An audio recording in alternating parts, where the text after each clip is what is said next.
KTU 2019 scheme mechanical എഞ്ചിനീയറിങ്ങിൻ്റെ S5 mechanics of machinery module 2 തിയറിയാണ്. ആദ്യം നമ്മൾ ക്യാംസ് ആൻഡ് ഫോളോവേഴ്സിൻ്റെ ക്ലാസിഫിക്കേഷനാണ് നോക്കുന്നത്. അപ്പോൾ ഓൾറെഡി നമ്മൾ ക്യാമൊക്കെ ക്ലാസ്സിൽ വരച്ചു. അപ്പോൾ നമ്മൾ ഡിഫറെൻറ്റ് ടൈപ്സ് ഓഫ് ക്യാമും അതുപോലെ തന്നെ ഫോളോവേഴ്സൊക്കെ വരച്ചതാണ്. അപ്പോൾ അതിൻ്റെ ഡീറ്റെയിൽ ആയിട്ടുള്ള എക്സ്പ്ലനേഷനാണ് അല്ലെങ്കിൽ ക്ലാസിഫിക്കേഷനാണ്. അപ്പോൾ ആദ്യം തന്നെ അതിൻ്റെ അക്കോർഡിംഗ് ടു ദ ഷേപ്പ് വെച്ചിട്ട് നമ്മൾ ക്യാം എങ്ങനെ ക്ലാസിഫൈ ചെയ്തേക്കുന്നത്. വെഡ്ജും അതുപോലെ ഫ്ലാറ്റ് ക്യാമും. അപ്പോൾ അതിൻ്റെ ഷേപ്പ് നമുക്ക് മനസ്സിലാവും. വെഡ്ജും ഫ്ലാറ്റ് ആയിട്ടാണ് ഇരിക്കുന്നത്. റേഡിയൽ അല്ലെങ്കിൽ ഡിസ്ക് ക്യാം എന്ന് വെച്ചാൽ ഡിസ്ക് ഷേപ്പിലായിരിക്കും ക്യാം പ്രൊഫൈൽ വരുന്നത്. സ്പൈറൽ ക്യാം അത് സ്പൈറൽ പോലെ ഇങ്ങനെ ചുരുണ്ടായിരിക്കും. സിലിണ്ടറിക്കൽ ക്യാം സിലിണ്ടർ പോലെ തന്നെയായിരിക്കും. അതിൻ്റെ മൂവ്മെൻറ്റ് നമ്മൾ സാധാരണ പോലെയല്ല, ഒരു സിലിണ്ടറിക്കൽ ടൈപ്പ് ഓഫ് മൂവ്മെൻ്റ് ആയിരിക്കും. കോൺജുഗേറ്റഡ് ക്യാം എന്ന് വെച്ച് കഴിഞ്ഞാൽ ഡബിൾ ഡിസ്ക് ക്യാം ആയിരിക്കും. മുകളിലും താഴെ ഉണ്ടാവും, രണ്ടും കോൺജുഗേറ്റ് ആയിട്ടായിരിക്കും അതിൻ്റെ ഒരു മൂവ്മെൻറ്റ് വരിക. അതുപോലെ ഗ്ലോബോയിഡൽ ക്യാം എന്ന് പറഞ്ഞാൽ അതിൽ രണ്ട് ടൈപ്പ് ഓഫ് സർഫസ് ഉണ്ടാവും. കോൺവെക്സും ഉണ്ടാവും, കോൺകേവും ഉണ്ടാവും. അതുപോലെ ഒരു സർക്കംഫറൻഷ്യൽ കോണ്ടൂർ കട്ട് ചെയ്തിട്ട് അതിലായിരിക്കും അത് മൂവ് ചെയ്യുക. പിന്നെ സ്പെറിക്കൽ ക്യാം ഇത് ഓസിലേറ്റ് ആണ് ചെയ്യുക അബൌട്ട് ആൻ ആക്സിസ്, അതിൻ്റെ perpendicular to the rotation of the cam. അടുത്തായിട്ട് ഫോളോവർ മൂവ്മെൻ്റ് ആണ്. നമ്മൾ ഓൾറെഡി ക്ലാസ്സിൽ ഡിസ്പ്ലേസ്മെൻറ്റ് ഡയഗ്രം വരച്ചപ്പോൾ മൂവ്മെൻറ്റുകൾ വരച്ചേക്കുന്നതാണ്. അപ്പോൾ അതിൻ്റെ ഓർഡർ അനുസരിച്ചിട്ട് നമുക്ക് പലതരത്തിലുള്ള ക്ലാസിഫിക്കേഷൻ ഉണ്ടെന്നുള്ളൂ. Rise return rise, dwell rise return dwell, അതുപോലെ dwell rise dwell return dwell, അതുപോലെ ഡ്വെൽ റൈസ് ഡ്വെൽ. അപ്പോൾ നമുക്ക് ഓൾറെഡി അറിയാം അതെല്ലാം. അപ്പോൾ ഷേപ്പ് ഒന്ന് പഠിച്ചു വെച്ചാൽ മതി. അതുപോലെ തന്നെ manner of constraint of the ഫോളോവറിനനുസരിച്ചിട്ട് 3 രീതിയിൽ ക്ലാസിഫൈ ചെയ്തിട്ടുണ്ട്. ഇനി നമുക്ക് ഫോളോവറിൻ്റെ ക്ലാസിഫിക്കേഷനിലേക്ക് പോകാം. അപ്പോൾ നമ്മൾ പഠിച്ച ഷേപ്പുകളൊക്കെ തന്നെയാണ് ഇവിടെ ഓൾറെഡി നമ്മൾ വരച്ചതാണ്. അപ്പോൾ അതിൽ നൈഫ് എഡ്ജ് ഓൾറെഡി നമ്മൾ വരച്ചു, റോളർ നമ്മൾ വരച്ചതാണ്. മഷ്റൂം, ആ മഷ്റൂം ഷേപ്പിലായിരിക്കും ഫോളോവർ ഉണ്ടാവുക. അതുപോലെ മൂവ്മെൻറ്റ് അനുസരിച്ചിട്ട് ക്ലാസിഫൈ ചെയ്തിട്ടുണ്ട്. റെസിപ്രോക്കേറ്റിംഗ് അല്ലെങ്കിൽ ഓസിലേറ്റിംഗ് ഫോളോവർ. പിന്നെ നമുക്ക് location of the line of movement, അതായത് നമ്മൾ ഓഫ്സെറ്റ് ഉള്ളതും വരച്ചു, ഓഫ്സെറ്റ് ഇല്ലാത്തതും വരച്ചു. അതാണ് റേഡിയൽ ഓഫ്സെറ്റ് കൊണ്ട് നമ്മൾ ഉദ്ദേശിക്കുന്നത്. കൊറിയോളിസ് കമൗണ്ട് ഓഫ് ആക്സിലേഷൻ നമുക്കതിൻ്റെ ഡെറിവേഷൻ ഉണ്ട്. അപ്പോൾ നമുക്ക് ഡീറ്റെയിൽ ആയിട്ട് നോക്കാം. അടുത്തത് നമുക്ക് ഡെറിവേഷനിലേക്ക് പോകും. അപ്പോൾ നമ്മൾ പ്രോബ്ലം ചെയ്തപ്പോൾ ഇക്വേഷൻ വെച്ച് മാക്സിമം ആക്സിലറേഷനും മാക്സിമം വെലോസിറ്റി ഒക്കെ നമ്മൾ കണ്ടുപിടിച്ചായിരുന്നു. അതിൻ്റെ ഒരു ഡെറിവേഷൻ ഉണ്ട്. അപ്പോൾ നമുക്കിത് 3 മാർക്സിന് പാർട്ട് ചെയ്യലാണ് ചോദിക്കുക. അപ്പോൾ നമുക്ക് അത്രയും ഡീറ്റെയിൽ ആയിട്ട് നോക്കേണ്ടി വരില്ല. നമുക്കത് എങ്ങനെയാണ് നോക്കാം. ആദ്യം സിമ്പിൾ ഹാർമോണിക് മോഷനെ നോക്കാം.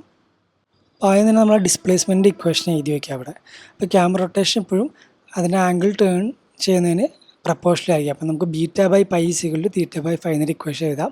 അവിടെ നിന്ന് ബീറ്റയുടെ ഇക്വേഷൻ കണ്ടുപിടിച്ചിട്ട് നമ്മൾ മുകളിൽ ഡിസ്പ്ലേസ്മെൻറ്റ് ഇക്വേഷനിലേക്ക് സബ്സ്റ്റിറ്റ്യൂട്ട് ചെയ്യും. അപ്പോൾ ആംഗുലാർ ഡിസ്പ്ലേസ്മെൻറ്റ് തീറ്റ എന്ന് വെച്ചാൽ ω/t ആണെന്ന് നമുക്കറിയാം. അപ്പോൾ അത് നമ്മൾ നേരെ സബ്സ്റ്റിറ്റ്യൂട്ട് ചെയ്യുമ്പോൾ നമുക്ക് എസിൻ്റെ ഇക്വേഷൻ കിട്ടും. അപ്പോൾ ഡിസ്പ്ലേസ്മെൻറ്റ് നമ്മൾ ടൈം വെച്ച് ഡിഫറൻഷ്യേറ്റ് ചെയ്യുമ്പോൾ വെലോസിറ്റിയും, അതുപോലെ തന്നെ വെലോസിറ്റിനെ ടൈം വെച്ച് ഡിഫറൻഷ്യേറ്റ് ചെയ്യുമ്പോൾ ആക്സിലറേഷൻ കിട്ടും. അപ്പോൾ അതിൽ തീറ്റേനെ നമുക്ക് 5/2 എന്ന് സബ്സ്റ്റിറ്റ്യൂട്ട് ചെയ്യുമ്പോഴാണ് വി മാക്സിലേക്കും, അതുപോലെ തീറ്റേനെ 0 എന്ന് സബ്സ്റ്റിറ്റ്യൂട്ട് ചെയ്യുമ്പോഴാണ് എഫ് മാക്സിലേക്കും എത്തുന്നത്. അപ്പോൾ ഡെറിവേഷൻ ഒന്ന് നോക്കി വെക്കണം എന്തായാലും. അതുപോലെ ലെഫ്റ്റ് സൈഡിൽ ആ സിമ്പിൾ ഹാർമോണിക് മോഷൻ്റെ മൂവ്മെൻറ്റ് ഫിഗർ, ഡിസ്പ്ലേസ്മെൻറ്റ് ആയതിൻ്റെ ഫിഗറാണ് നമ്മൾ മുകളിൽ വരച്ചേക്കണം. അത് ഓൾറെഡി നമ്മൾ വരയ്ക്കാൻ പഠിച്ചതാണ്. ആ ഡിസ്പ്ലേസ്മെൻറ്റും വെലോസിറ്റി ആക്സിലറേഷൻ ഷേപ്പ് ഒന്ന് പഠിച്ചു വെച്ചു. അതും 3 മാർക്സിന് നമുക്ക് ചോദിക്കാറുണ്ട്. അടുത്തത് കോൺസ്റ്റൻ്റ് ആക്സിലറേഷൻ ആൻഡ് ഡീസലേഷൻ, അല്ലെങ്കിൽ നമ്മൾ പാരാബോളിക് എന്ന് പറഞ്ഞാൽ നമ്മൾ വരച്ചതാണിത്. ഇവിടെയും ഡിസ്പ്ലേസ്മെൻറ്റ് ഇക്വേഷൻ നമ്മൾ ut + RV/d² എന്ന് എഴുതുന്നു. അപ്പോൾ ഇനീഷ്യൽ വെലോസിറ്റി 0 ആയതുകൊണ്ട് യുന് 0 എടുത്തിട്ട് ½ നമ്മൾ എഴുതിയിട്ട് അവിടെ നിന്ന് എഫിനൊരു ഇക്വേഷൻ നമ്മൾ കണ്ടുപിടിക്കുകയാണ്. അത് കോൺസ്റ്റൻ്റ് ആക്സിലറേഷൻ ആയതുകൊണ്ട് it should be A constant. പിന്നെ തീറ്റ എന്ന് വെച്ച് കഴിഞ്ഞാൽ ω/t ആണ്. അഗൈൻ നമുക്ക് അവിടെ നിന്നൊരു ഇക്വേഷൻ കിട്ടും. അപ്പോൾ ഡിസ്പ്ലേസ്മെൻറ്റ് h/t അത് നമ്മൾ നേരെ മുകളിലേക്ക് സബ്സ്റ്റിറ്റ്യൂട്ട് ചെയ്യും. അങ്ങനെ നമുക്ക് എഫിൻ്റെ ഒരു ഇക്വേഷൻ കിട്ടും. എന്നിട്ട് ds/dt ചെയ്യുമ്പോൾ നമുക്ക് വെലോസിറ്റിയുടെ ഇക്വേഷൻ കിട്ടും. മാക്സിമം വെലോസിറ്റി എപ്പോഴും മിഡ് പോയിൻറ്റിലായതുകൊണ്ട് തീറ്റയ്ക്ക് നമ്മൾ 5/2 കൊടുത്തിട്ട് വി മാക്സിൻ്റെ ഇക്വേഷൻ നമ്മൾ കണ്ടുപിടിക്കും. ഇവിടെ ആ ഡിസ്പ്ലേസ്മെൻറ്റും വെലോസിറ്റി ആക്സിലറേഷനും ഫിഗർ നമ്മളൊന്ന് പഠിച്ചു വെച്ചേക്കാം. 3 മാർക്സിന് ചോദിക്കാറുണ്ട്. അടുത്തായിട്ട് കോൺസ്റ്റൻ്റ് വെലോസിറ്റി എന്ന് വെച്ചാൽ സ്ട്രെയിറ്റ് ലൈൻ ആയിരിക്കും. അപ്പോൾ അതുകൊണ്ട് നമ്മളത് ഡൗൺ സ്ട്രോക്ക് ആണോ അപ്പ് സ്ട്രോക്ക് ആണോ എന്ന് നോക്കിയിട്ട് സ്ട്രെയിറ്റ് ലൈൻ വരച്ച് വെച്ചാൽ മതി ഡയഗണലായിട്ട്.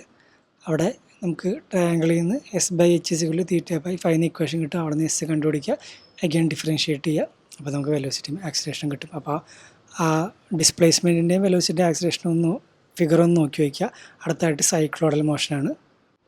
നമ്മൾ ഓൾറെഡി ഡിസ്പ്ലേസ്മെൻറ്റ് ഡയഗ്രം വരച്ചപ്പോൾ പഠിച്ചതാണ് ലിഫ്റ്റ് = 2πr എന്ന് ഇക്വേറ്റ് ചെയ്യുന്നത്.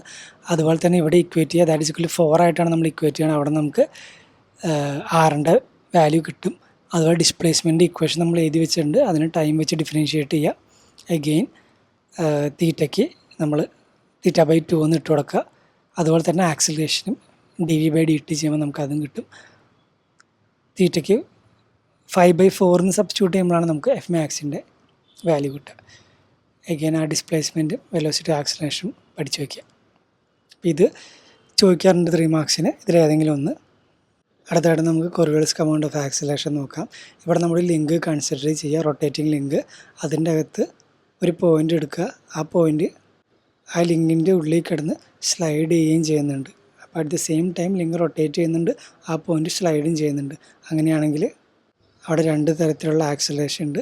ഒന്ന് parallel to the rotating link ആയിരിക്കും, മറ്റേത് perpendicular to the rotating link ആയിരിക്കും. അപ്പോൾ അതിലെ പെർപെൻഡിക്കുലർ ആക്സിലറേഷൻ്റെ 2ωv എന്നുള്ള കമ്പോണൻറ്റിനെ നമ്മൾ വിളിക്കുന്ന പേരാണ് കൊറിയോളിസ് കമാൻഡ് ഓഫ് ആക്സിലറേഷൻ. അപ്പോൾ അതിൻ്റെ ഡെറിവേഷനിലേക്ക് നമുക്ക് കിടക്കാം. നമ്മളിപ്പോൾ പറഞ്ഞ റൊട്ടേറ്റിംഗ് ആയിട്ടുള്ള ലിങ്കാണ് AR നമ്മൾ കാണിച്ചേക്കുന്നത്. അതിലെ സ്ലൈഡിങ് ആയിട്ടുള്ള പോയിൻ്റാണ് P. അപ്പോൾ അതിൻ്റെ ഒരു പോയിൻറ്റിലെ angular velocity, acceleration, linear velocity, linear acceleration, അതുപോലെ റേഡിയൽ ഡിസ്പ്ലേസ്മെൻ്റ് ഒക്കെയാണ് നമ്മളിവിടെ കൊടുത്തേക്കുന്നത്. അതുപോലെ തന്നെ ΔT എന്നുള്ള ഷോർട്ട് ഇൻ്റർവെല് കഴിഞ്ഞിട്ടുള്ള വാല്യൂസാണ് നമ്മൾ ω', V', R' എന്ന് കാണിച്ചിരിക്കുന്നത്. അപ്പോൾ നമുക്ക് 2 ആക്സിലറേഷൻ്റെ കമ്പോണൻ്റാണ് വേണ്ടത്, പാരലലും അതുപോലെ തന്നെ പെർപെൻഡിക്കുലറും. അപ്പോൾ നമ്മൾ ARൻ്റെ പാരലായിട്ടുള്ള കമ്പോണൻ്റാണ് ആദ്യം എടുക്കണത്. അപ്പോൾ നമുക്ക് വെർട്ടിക്കൽ കമ്പോണൻ്റ് എന്ന് പറയുമ്പോൾ V ഉണ്ട്, അതുപോലെ V' cos ΔT, ω', R' sin ΔT. ഇപ്പോൾ താഴത്തേക്ക് അതിനത് നെഗറ്റീവ്. അപ്പോൾ നമുക്ക് ഇനീഷ്യൽ വെലോസിറ്റി V എന്നും ഫൈനൽ നേരത്തെ പറഞ്ഞ 2 കൂടി കിട്ടും. അപ്പോൾ അതിൻ്റെ ഡിഫറൻസ് ആണ് നമ്മൾ ചേഞ്ച് ഓഫ് വെലോസിറ്റി എന്ന് എഴുതി വെച്ചേക്കണം. അതിന് ടൈം വെച്ച് നമ്മൾ ഡിഫറൻഷ്യേറ്റ് ചെയ്യുമ്പോൾ നമുക്ക് ആക്സിലറേഷൻ കിട്ടും. എന്നിട്ട് നമ്മൾ ലിമിറ്റ് ΔT ടെൻസ് ടു 0 എന്ന് എഴുതുക. അപ്പോൾ നമുക്ക് അതിൻ്റെ ആക്സിലറേഷൻ്റെ 2 കമ്പോണൻറ്റ് കിട്ടും. ആക്സിലറേഷൻ ഓഫ് ദ സ്ലൈഡറും അതുപോലെ സെൻട്രിപിറ്റൽ ആക്സിലറേഷനും. ഇതിപ്പോഴും റേഡിയൽ ഔട്ട്വേർഡായിട്ടായിരിക്കും നമുക്ക് ആക്ട് ചെയ്യേണ്ടാവുക, അതിൻ്റെ ഡയറക്ഷൻ. അതുപോലെ എഫിൻ്റെ വാല്യൂ നെഗറ്റീവ് ആയിരിക്കും ഇപ്പോൾ സ്ലൈഡർ പുറത്തേക്ക് ഡീസലറേറ്റ് ചെയ്യുകയാണെങ്കിൽ. ഇനി നമുക്കതിന് പെർപെൻഡിക്കുലർ ആയുള്ള കമ്പോണൻറ്റ് നോക്കാം. അവിടെ ഇനീഷ്യൽ വെലോസിറ്റി ω', ആണ്. ഹൊറിസോണൽ കമ്പോണൻ്റാണ് നമ്മൾ കൺസിഡർ ചെയ്യുന്നത്. ഫൈനൽ വെലോസിറ്റിയിലേക്ക് വരുമ്പോൾ V' sin Δθയും അതുപോലെ ω', R' cos Δθ 2 സെയിം സൈഡ് ആയതുകൊണ്ട് നമ്മൾ ആഡ് ചെയ്യണം. അപ്പോൾ നമ്മൾ ഇതിൻ്റെ ഡിഫറൻസ് ചെയ്യാൻ എടുത്ത് വയ്ക്കുന്നു. അതിന് ടൈം വെച്ച് ഡിഫറൻഷ്യേറ്റ് ചെയ്യുമ്പോൾ നമുക്ക് ആക്സിലറേഷൻ്റെ കമ്പോണൻറ്റ് കിട്ടും. എന്നിട്ട് നമ്മൾ നേരത്തെ ചെയ്ത പോലെ തന്നെ ΔTനെ 0ക്ക് ലിമിറ്റ് കൊടുക്കുക. അപ്പോൾ നമുക്ക് 2 കമ്പോണൻറ്റ് കിട്ടും. അപ്പോൾ അതിൽ 2ωv പ്ലസ് ടാൻജൻഷ്യൽ ആക്സിലറേഷൻ എന്ന് കിട്ടുന്നത്. അപ്പോൾ 2ωv എന്നുള്ള കമ്പോണൻറ്റിനെയാണ് നമ്മൾ കൊറിയോളിസ് കമാൻഡ് ഓഫ് ആക്സിലറേഷൻ എന്ന് വിളിക്കുന്നത്. അപ്പോൾ ഇതിൻ്റെ പല ഡയറക്ഷനിലുള്ള സൈനൊക്കെയാണ് നമ്മൾ താഴെ 4 ഫിഗറായിട്ട് വരച്ച് വെച്ചേക്കണത്. ഈ ഡെറിവേഷൻ നമുക്ക് ചോദിക്കേണ്ടതാണ്. 7 മാർക്സിനൊക്കെ നമുക്ക് ചോദിക്കാറുണ്ട്.